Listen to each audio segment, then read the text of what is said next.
आज का हमारा टॉपिक है टाइप्स ऑफ रिफ्लेक्शन।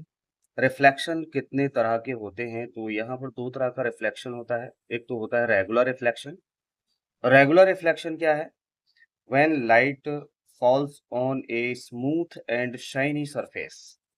ठीक है? स्मूथ एंड शाइनी सरफेस का मीन्स है कि कोई चिकनी सतह से आकर के अगर कोई लाइट टकराती है, जैसे कि सतह आपकी हो सकती है, एक मिरर हो सकता है, सरफेस आपका एक मिरर हो सकता है।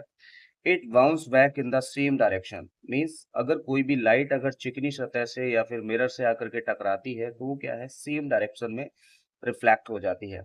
It is called regular reflection. Example आपका मिरर हो सकता है, ठीक है, शाइनी मेटल हो सकते हैं, कोई भी चिकनी सतह आपकी हो सकती है। तो एग्जांपल से हम इसको समझते हैं। जैसे कि आपका यहाँ पर आप देख रहे हैं कि ये एक स्मूथ सरफेस है। मान लीजिए ये एक हमारा मिरर है। क्या है?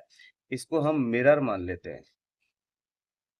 ये आपका मिरर है, तो यहाँ से एक लाइट आती है और सेम डायरेक्शन में निकल जाती है। यहाँ से एक लाइट आती है और सेम डायरेक्शन में निकल जाती है। यहाँ से भी एक लाइट आती है, सेम डायरेक्शन में आपका निकल जाती है। ठीक है? तो ये आपका रेगुलर रिफ्लेक्शन कहलाता है। सेकंड है आपका diffused reflection when light falls on A rough surface. Rough surface मतलब खुरदुरा सरफेस आकर टकराती है, जैसे कि वॉल हो गया या फिर आपका पेपर हो गया। It bounce back in a different direction, अलग अलग डायरेक्शन में ये रिफ्लेक्ट हो जाती हैं।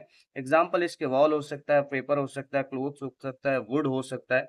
तो इसका जो फिगर है इस तरह से हम देख सकते हैं यहाँ पर। एक ये आपका ये आपका क्या है, रफ सरफेस है। ठीक है? रफ सरफेस से आकर के कोई भी लाइट ऑफ रे टकराती है तो इस डायरेक्शन में जाती है। ये रे आ रही है, ये इस डायरेक्शन में जा रही है, ये रे आ रही है, ये इस डायरेक्शन, यानी कि अलग-अलग डायरेक्शन में जाती हैं, इसी को हम डिफ्यूज्ड रिफ्लेक्शन कहते हैं।